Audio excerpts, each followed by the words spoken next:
विद्यार्थ्यांनो, कोरोनामुळे आपली शाळा उशिरा सुरू होणार आहे, त्यामुळे आपल्याला पूर्ण कोर्स कंप्लीट करायला दिवस पुरेसे पडणार नाहीत. म्हणून शिक्षण विभागाने आपला 25% कोर्स कमी केल्याचं डिक्लेअर केलं होतं. त्याच्यानुसार कमी केलेलं आहे. ते काय कमी केलं आहे, आपण सिमिलॅरिटी चॅप्टर सुरू केलेला होता. माझे जे आत्तापर्यंत 6 व्हिडिओज मी तुम्हाला पाठवले होते ते मी जुन्या पद्धतीने सुरू केले होते, जुन्या स्थितीनुसार. पण आता आपल्याला प्राप्त स्थितीमध्ये जो कोर्स कमी केलेला आहे त्याचा आढावा घेणं खूप आवश्यक आहे. मी सिमिलॅरिटी या चॅप्टरवरती काय काय कमी झालेलं आहे ते तुमच्या लक्षात आणून देतो. सिमिलॅरिटीमध्ये पहिल्यांदा आहे की properties of areas of triangles. त्या व्हेरी फर्स्ट व्हिडिओमध्ये मी तुम्हाला प्रॉपर्टीज शिकवलेल्या होत्या. त्या प्रॉपर्टीज कमी केलेल्या नाही आहे.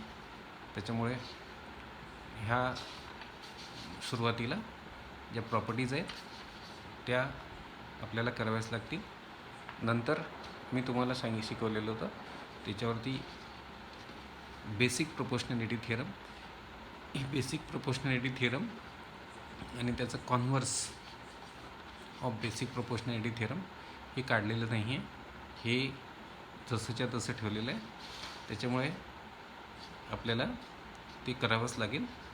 बेसिक प्रोपोर्शनॅलिटी थिअरमच्या कोरोलरीज मी तुम्हाला शिकवल्या होत्या. एक शिकवलं होतं मी तुम्हाला property of angle bisector of triangle. तर ही पूर्ण प्रॉपर्टी आपल्या कोर्समधनं कमी केलेली आहे. त्याच्यामुळे मी आता याच्यावरती तुम्ही पुस्तक घेऊन समोर जर बसलं तर फार चांगलं होईल. मी तुम्हाला तसं सांगत जातो काय काय कमी केलेलं आहे ते. पेज नंबर 8वरती property of an angle bisector of a triangle ही प्रॉपर्टी कमी केलेली आहे. हे बघा, इथे मी फुली मारलेली आहे. तुम्ही अशी फुली तिथे मारून घ्या. पेज नंबर 8वरती ही पूर्ण प्रॉपर्टी आपल्या अभ्यासातून काढलेली आहे. त्याच्यानंतर पेज नंबर 9वर, हे पेज नंबर 9 आहे.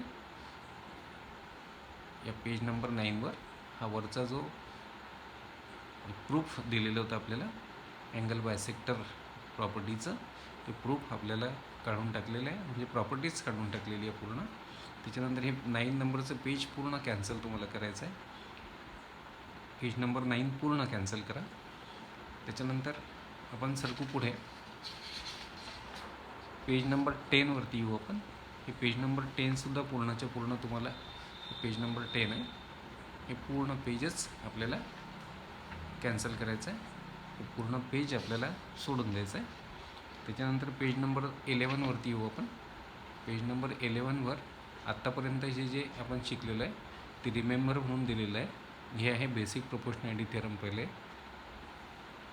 या बेसिक प्रोपोर्शनॅलिटी थिअरममध्ये आपल्याला दिलेलं आहे इथे की पी क्यू जर ए सीला पॅरलल असेल तर मग या पी क्यूमुळे ए बी साईड आणि बी सी साईड सेम रेशोमध्ये डिवाईड होतील.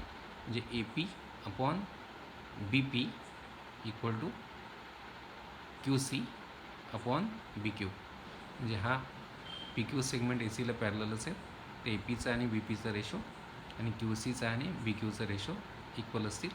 नंतर एक कॉन्व्हर्स आहे बेसिक प्रोपोर्शनॅलिटी थिअरमचं की in triangle P Q R, या ट्रायंगल पी क्यू आरमध्ये जर हा एस टी सेगमेंट जो आहे हा या दोन साईड्सना पी क्यूला आणि पी आरला P S upon S Q equal to P T upon T R अशा दोन, म्हणजे हा एस टी सेगमेंट या दोन साईड्सना सेम रेशोमध्ये जर इक्वल रेशोमध्ये जर डिवाईड करत असेल तर मग हा सेगमेंट सी टी जो आहे हा सेगमेंट क्यू आरला पॅरलल असेल. नंतर इथे हे दिलं होतं theorem of angle bisector, theorem of bisector of an angle of a triangle. म्हणजे ट्रायंगलच्या अँगल बायसेक्टरची प्रॉपर्टी ही काढून टाकलेली आहे आपल्याला. त्याच्यानंतर ही तुम्हाला मी माझ्या 6व्या व्हिडिओमध्ये या प्रॉपर्टीजसुद्धा सांगितल्या होत्या, बी पी टी आणि त्याच्या कोरोलरीज. तर ह्या दोन कोरोलरीजच आहेत, angle bisector property of triangle आणि property of 3 parallel lines and their transversals. तर ह्या दोन्ही ज्या प्रॉपर्टीज आहेत हे बी पी टीच्या कोरोलरीज होत्या. ह्या दोन्ही प्रॉपर्टीज आपल्याला अभ्यासक्रमातून यावर्षी पुरतं काढून टाकलेले आहेत. त्याच्यानंतर हे पेज नंबर 11वरती तुम्ही हे रिमेंबरमधलं थर्ड आणि फोर्थ कॅन्सल करायचं आहे. हे तुम्हाला यावर्षी नाही. त्याच्यानंतर आपण येऊ पेज नंबर 12कडे. पेज नंबर 12मध्ये आपल्याला हे जे सॉल्ड एक्झाम्पल आहे याच्यापैकी हे सेकंड एक्झाम्पल कॅन्सल करायचं आहे आणि हे थर्ड एक्झाम्पलसुद्धा आपल्याला पूर्ण हे पेजच इथून सेकंड एक्झाम्पल आणि हे थर्ड एक्झाम्पल आहे हे काढून टाकायचं आहे. त्याच्यानंतर हे थर्ड पण काढायचं आहे तुम्हाला. ही ॲक्टिव्हिटी होती कॅन्सल करायची आहे. त्याच्यानंतर पेज नंबर 13वर ही जी ॲक्टिव्हिटी आहे वरची ही पूर्ण ॲक्टिव्हिटी आपल्याला काढून टाकायची आहे. इथे मी क्रॉस दिलेलं आहे. आपल्याला पूर्ण ॲक्टिव्हिटी कॅन्सल केलेली आहे. आता येऊ आपण एक्झरसाइज प्रॉब्लेम सेट 1.3कडे 1.2कडे. याच्यामध्ये हा फर्स्ट क्वेश्चन जो आहे याच्यामधले हे तिन्ही एक्झाम्पल्स आपले काढून टाकलेले आहे. म्हणजे हा फर्स्ट क्वेश्चनच पूर्ण स्मॅश केलेला आहे, हा काढून टाकलेला आहे. नंतर सेकंड क्वेश्चन आहे आपल्याला. त्याच्यानंतर पेज नंबर 14वर हे जे प्रॉब्लेम्स आहे याच्यामधला थर्ड प्रॉब्लेम आपल्याला नाही आहे. थर्ड प्रॉब्लेम नाही आहे, तुम्ही कॅन्सल करा.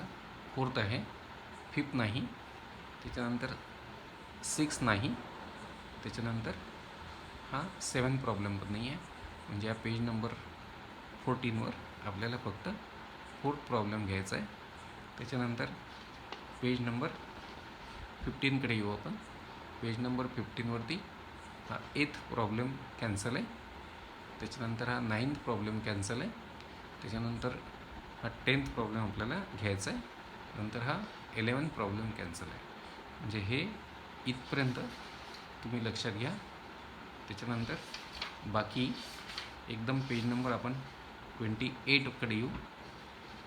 15 पेजवरून एकदम आपल्याला 28वर यायचं आहे. हे आहे आलेलं आहे आपण आता प्रॉब्लेम सेटमध्ये. हा प्रॉब्लेम सेट 1 आहे. या प्रॉब्लेम सेट 1मधले first example, second, third, fourth example, त्याच्यानंतर म्हणजे हे ह्या फर्स्ट क्वेश्चन होता. याच्यामध्ये हे MCQs दिलेले आहेत पूर्ण जसच्या तसे आहेत. त्याच्यानंतर हा सेकंड प्रॉब्लेम आपल्याला आहे, थर्ड आहे, फोर्थ आहे, फिफ्थ आहे, 6 पण आहे. त्याच्यानंतर पेज नंबर मी 28वर येतो. पेज नंबर 28वर आलो आपण. या पेज नंबर 28वरती प्रॉब्लेम्स आहे आपल्याला. हा 7th प्रॉब्लेम आपल्याला आहे. 8th प्रॉब्लेम नाही आहे, हा तुम्ही कॅन्सल करायचा आहे. त्याच्यानंतर हा 9th प्रॉब्लेम आपल्याला नाही आहे, कॅन्सल करायचा आहे. त्याच्यानंतर हा 10th प्रॉब्लेम आपल्याला नाही आहे, तो आपल्याला कॅन्सल करायचा आहे. बाकी मात्र आपल्याला पूर्ण अभ्यास आहे. आता मी 6th माझा जो व्हिडिओ होता सिमिलॅरिटीवरचा त्याच्यामध्ये BPT अँड कोरोलरीज म्हणजे property of bisector of a triangle आणि दुसरी होती property of intercepts by 3 parallel lines म्हणजे property of 3 parallel lines and their transverses. ह्याच्या 2 प्रॉपर्टीज होत्या. ह्या दोन्हीही काढून टाकलेल्या आहेत. त्याच्यावरचे प्रॉब्लेम्सही काढून टाकलेले आहेत. त्याच्यामुळे मी आता तुमच्या या प्रॅक्टिस सेट 1.2कडे येतो आहे. प्रॅक्टिस सेट 1.2मध्ये हा फर्स्ट क्वेश्चन आपल्याला काढून टाकलेला आहे. त्याच्यामुळे मी तो घेणार नाही. मी याच्या सेकंड प्रॉब्लेमकडे येतो आहे. सेकंड प्रॉब्लेम आपल्याला सांगतो की इन ट्रायंगल PQR PM = 15. हे बघा, हे PM जे याची लेंथ आहे 15. In triangle PQR PM = 15. PMची लेंथ 15 आहे. त्याच्यानंतर PQची लेंथ दिलेली आपल्याला ही आहे 25. नंतर आपल्याला PRची लेंथ दिलेली आहे ही आहे 20. PR = 20 अँड NR दिलेली आहे आपल्याला, ही दिली आहे 8. आणि आपल्याला म्हटलं स्टेट वेदर लाईन NM ही NM लाईन जी आहे ही या RQला पॅरलल आहे का. म्हणजे आपल्याला कशाचे लेंथ दिलेले आहेत. PQची लेंथ दिलेली आहे, PMची लेंथ दिलेली आहे, त्याच्यानंतर PRची लेंथ दिलेली आहे, NRची लेंथ दिलेली आहे. आणि ओळखायचं आहे की हा NM सेगमेंट जो आहे हा साईड RQला पॅरलल आहे का. आता हा NM सेगमेंट जो आहे हा RQला केव्हा पॅरलल असेल, मी इथे वहीमध्ये घेतो आहे. त्याचं सोल्युशन. तर हे सोल्युशन घ्यायला आपल्याला फिगर काढावी लागेल. मी जे तुम्हाला शिकवतो हे प्रॉब्लेम्स तुम्ही लिहून घेत जा. प्रॉब्लेम्स लिहिल्याशिवाय सोल्युशन लिहायचं नाही. सोल्युशन मी इथे घेत असतो, प्रत्येक एक्झाम्पलचं सोल्युशन मी घेतो. फक्त मी प्रॉब्लेम यासाठी लिहित नाही की त्याने आपला वेळ जातो, वेळ कमी पडतो आपल्याला. तर प्रॉब्लेम्स लिहायचं काम तुमचं. आणि लक्षात ठेवा, प्रॉब्लेम लिहिल्याशिवाय त्याचं सोल्युशन लिहायचं नाही. कारण प्रॉब्लेम डोळ्यासमोर असेल तरच त्याचं सोल्युशन अर्थपूर्ण असतं. अदरवाईज सोल्युशनला काही अर्थ उरत नाही आणि आपल्या ते लक्षात पण येणार नाही. प्रॉब्लेम असणं वहीमध्ये खूप आवश्यक आहे. हे मॅथ्सचा अभ्यास करणाऱ्या मुलांनी लक्षात ठेवायचं. मी प्रॅक्टिस सेट 1.2कडे येतो आहे. प्रॅक्टिस सेट 1.2मधलं एक्झाम्पल सेकंड आता आपल्याला घ्यावं लागेल. फर्स्ट कॅन्सल झालेलं आहे, त्याच्यामुळे सेकंड एक्झाम्पल मी घेतो. एक्झाम्पल तुम्ही लिहायचं आहे. याचे सोल्युशन जे आहे ते आपण घेऊ. इथे पहा, एक फिगर दिलेली आहे आपल्याला. ती फिगर जर आपण घेतली तर फारच चांगलं. तर पहा, हा ट्रायंगल आपल्याला दिलेला असा. या ट्रायंगलचं नाव आहे पी. इकडे आर आहे, इकडे क्यू आहे. हा ट्रायंगल पी क्यू आर आहे. आणि इथे आपल्याला असा एक NM सेगमेंट दिलेला आहे, N आणि M. आता इथे पहा, आपल्याला हा कॉन्व्हर्स ऑफ BPTवरचा प्रॉब्लेम आहे. की कॉन्व्हर्स ऑफ BPT काय सांगतो आपल्याला, की हा सेगमेंट NM जो आहे हा या साईड RQला तेव्हा पॅरलल असेल जेव्हा हा या PR आणि PQ साईड्सना तो सेम रेशोमध्ये डिवाईड करेल. म्हणजे आपल्याला हे बघावं लागेल की आपल्याला PM आणि MQचा रेशो काढावा लागेल. मग PM आणि MQचा रेशो काढल्यावर आपल्याला PN आणि NRचा रेशो काढावा लागेल. आणि मग हे दोन रेशो इक्वल असतील, त्याचा अर्थ NMनी या दोन साईड्सना सेम रेशोमध्ये डिवाईड केलं, म्हणजेच हा NM सेगमेंट मग या RQ साईडला काय असेल, पॅरलल. तर याच्यासाठी आपल्याला फर्स्ट स्टेप मी घेतो. आपल्याला पहिल्यांदा इथे बघा, PMची लेंथ आपल्याला दिलेली आहे, MQची लेंथ आपल्याला दिली नाही. आपल्याला PM आणि MQची रेशो काढायला MQची लेंथ काढावी लागेल. तर PMची लेंथ दिली आहे आणि PQची लेंथ दिली आहे. तर फर्स्ट स्टेप घेतो आहे मी ते लिहितो आहे PM plus MQ equal to PQ. PM plus MQ equal to PQ. इथे आपल्याला बिटवीननेस लिहावं लागेल. M is between P and Q. मग याच्यामध्ये मी व्हॅल्यूज टाकतो. PM दिलेला आहे आपल्याला 15, या PMची लेंथ दिलेली आहे, प्लस MQ आपल्याला माहीत नव्हतं, ते आपल्याला काढायचं आहे. आणि PQची लेंथ दिलेली आहे आपल्याला 25, ते घेतो आम्ही. हा 15 इकडे घेतो, म्हणजे MQ equal to 25 minus 15. Therefore MQ equal to 10. आता पाहिजे हे PMची लेंथ, PQची लेंथ याला काही युनिट सेंटीमीटर वगैरे काही दिलेलं नाही आहे, त्याच्यामुळे मी इथे पण काही लिहित नाही. लिहायचं असेल तर मला हा युनिट्स शब्द टाकता येईल. आता सेकंड स्टेप मी घेतो. आता या स्टेपमध्ये मी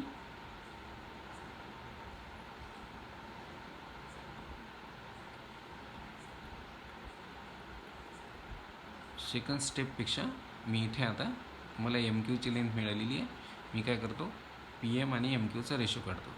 मी करेल PM upon MQ equal to, PMची लेंथ आपल्याला दिलेली होती 15, MQची लेंथ काढली आपण 10. या दोघांनाही 3नी भाग जातो. 15ला 3चा आणि 10ला 2चा. इथे खोडताड नाही केली, डायरेक्ट जरी लिहिलं तर चालेल. That is PM upon MQ equal to 15ला 3नी 5नी 3चा भाग जाईल, 10ला 5नी 2चा भाग जाईल. याला मी 1 नंबर टाकतो.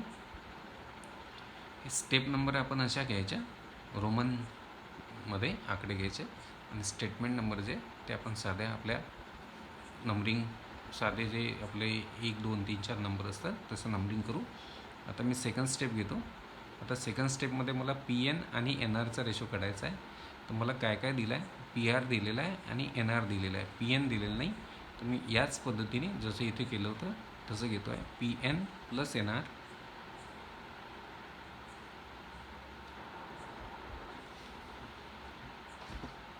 Equal to P R. N is between P and R. बिटवीननेच लिहावं लागेल कंपल्सरी, नाही तर आपले मार्क्स जातील. तर पी एनची लेंथ आपल्याला माहीत नाही, ते आपण तसंच लिहू. प्लस या एन आरची लेंथ आपल्याला दिलेली आहे, तुमचं लक्ष असेल प्रॉब्लेमकडे. तर एन आर दिलेलं आहे आपल्याला 8 आणि पी आर दिलेलं आहे आपल्याला 20. तर एन आर लिहितो आहे मी 8 आणि पी आरची लेंथ दिलेली आहे आपल्याला 20. 8ला मी इकडे घेतो, म्हणजे P N equal to 20 minus 8. Therefore P N equal to 12. परत आता मी एक काम करणार आहे इथे. मग आता काढणार आहे मी पी एन आणि एन आरचा रेशो. मग मी इथे करेल P N upon N R equal to, P एनची लेंथ आपण काढली आहे 12, एन आरची लेंथ आपल्याला दिली होती 8. या दोघांनाही 4ने भाग जातो. 12ला 3चा आणि 8ला 2चा. तर मी लिहितो इथे therefore P N upon N R equal to 4ने मी 12ला भाग देईल 3चा आणि 4ने 8ला भाग देईल 2चा. याला टाकतो मी नंबर 2. मी आता थर्ड स्टेप घेतो. मी लिहितो मग दस अशा प्रकारे in triangle P Q R, in triangle P Q R, P N upon N आरचा ratio, P N upon N आरचा रेशो किती आला 3/2 2वरून, आणि पी एम अपॉन एम क्यूचा रेशो हा किती आहे 3/2 1वरून. म्हणजेच P N upon N R in triangle P Q R, P N upon N R हा रेशो किती आहे 3/2 आहे, आणि पी एम आणि एम क्यूचा रेशो किती आहे 3/2. हे रेशोज काढले आहेत आपण. मग आता हा P N upon N R जो आहे, पी एन आणि एन आरचा रेशो 3/2 आहे आणि पी एम आणि एम क्यूचा रेशोसुद्धा 3/2 आहे. मग मी लिहिली इथे thus in triangle P Q R, P N हा रेशो मी पहिले लिहितो सेकंडवाला, P N upon N R equal to P M upon M Q. का इक्वल आहेत? कारण 1 आणि 2मध्ये हे जे दोन रेशोज तुम्हाला दिसतात आहे, पी एम आणि एन आरचा रेशो आणि पी एम आणि एम क्यूचा रेशो, दोन्हींच्या किमती सारख्या आहेत. म्हणजे हे दोन रेशो इक्वल आहेत. हे कशावरून आपल्या लक्षात आलं? फ्रॉम 1 अँड 2, स्टेटमेंट नंबर 1वर आणि 2वरून दोन रेशोज इक्वल आहे. मग याचा अर्थ काय झाला? याचा अर्थ झाला हा एन एम सेगमेंट जो आहे यांनी या पी क्यू साईड, या पी आर साईड आणि पी क्यू साईड्स यांना सेम रेशोमध्ये डिवाईड केलेलं आहे. मग देअरफॉर मग converse of B P T काय सांगतं की ट्रायंगल पी क्यू आरमध्ये जर एन एम सेगमेंट हा या पी आर आणि पी क्यू साईड्सनं सेम रेशोमध्ये डिवाईड करत असेल तर एन एम सेगमेंट हा या आर क्यू साईडला पॅरलल असेल. Therefore by converse of B P टीच्या कॉन्व्हर्सनुसार seg M M is parallel to side R Q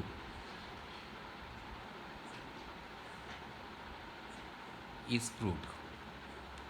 तर हे असं 3 स्टेपमध्ये एक्झाम्पल आहे. हे एक्झाम्पल आपल्याला आलं तर 2 मार्क्सचा हा क्वेश्चन असतो. आता आपण याच एक्झरसाईजमध्ये पुढे सरकू. या एक्झरसाईजमध्ये आपल्याला आता हे 4th एक्झाम्पल करायचं आहे. हे 4th एक्झाम्पलमध्ये आपल्याला काय दिलेलं आहे? 4th एक्झाम्पलमध्ये आपल्याला एक ट्रायंगल दिलेलं आहे. मी एक्झाम्पल 4 घेतो. बाकीचे 3rd 5th 6th त्याच्यानंतर हे 7th हे सगळे एक्झाम्पल्स कॅन्सल झालेले. आपण हे 4th एक्झाम्पलकडे येऊ. याच्यामध्ये आपल्याला ट्रायंगल ए बी सी दिलेला आहे. हा ट्रायंगल ए बी सी मी इथे घेतो आहे.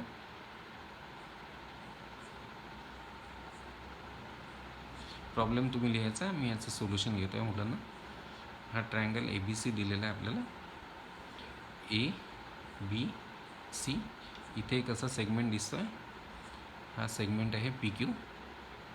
हे इथे आपल्याला 60 डिग्री आणि इथे पण असा 60 डिग्री असे अँगल्स दिलेले आहेत 2. आणि इथे म्हटलेलं आहे आपल्याला measures of some angles in the figure are given.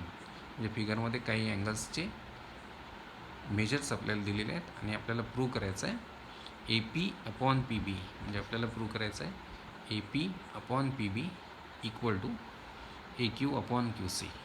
A Q upon Q C म्हणजे आपल्याला या फिगरमध्ये A P upon P B equal to A Q upon Q C हे प्रूव्ह करायचं. आता याला आपल्याला बी पी टीने प्रूव्ह करता येईल.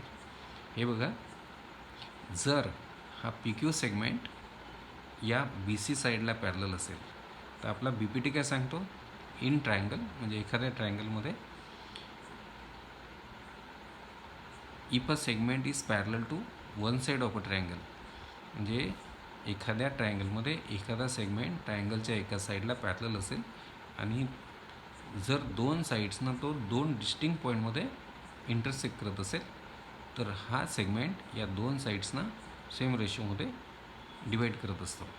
आपला बी पी टी असं सांगतो आपल्याला थोडक्यामध्ये की हा पी क्यू सेगमेंट जर साईड बी सीला पॅरलल असेल तो या दोन साईड्सना मग सेम रेशोमध्ये डिवाईड करेल. तर इथे बी पी टी लावायला हा पी क्यू सेगमेंट जो आहे हा बी सीला काय असावा, पॅरलल असावा. तो पॅरलल आपण प्रूव्ह करू. तर इथे लिहू आपण की इन गिव्हन फिगर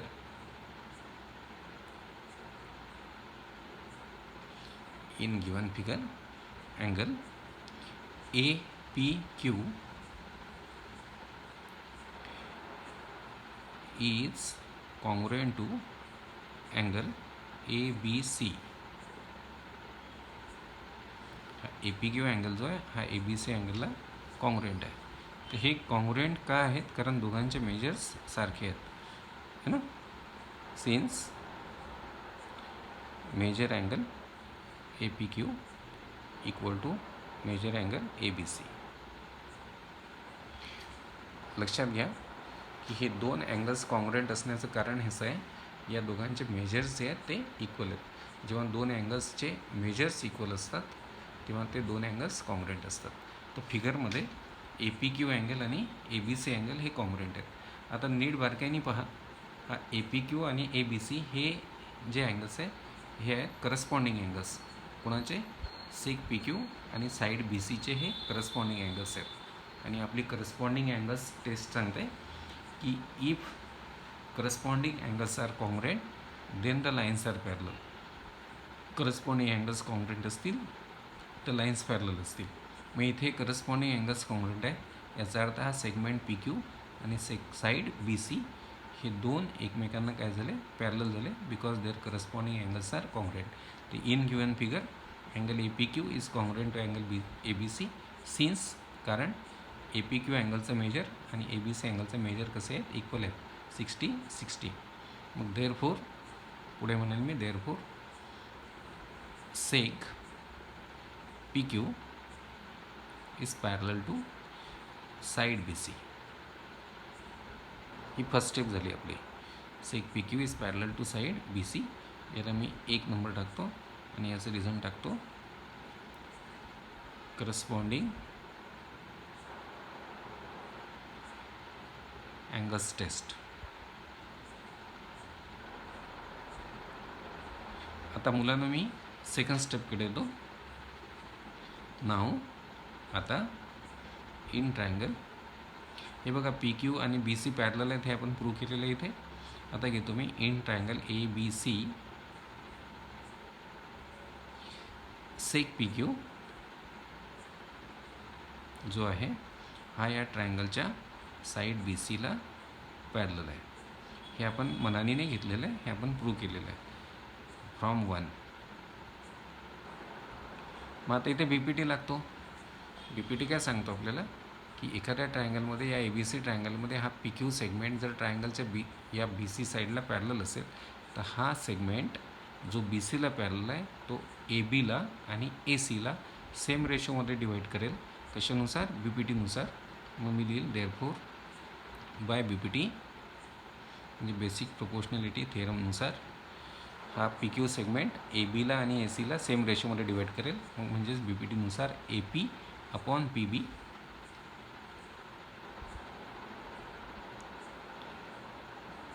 म्हणजे ए पी आणि पी बीचा रेशो जेवढा असेल तेवढाच रेशो ए क्यू आणि क्यू सीचा असेल. तर by B P T A P upon P B equal to A Q upon Q C is proved. हे सोल्युशन आहे तुमचं कोण्या प्रॉब्लेमचं, 4th प्रॉब्लेमचं सोल्युशन आहे हे. एक्झरसाइज म्हणजेच प्रॅक्टिस सेट 1.2 मधलं 4th प्रॉब्लेमचं सोल्युशन. इथे आपण आता थांबू आणि पुढच्या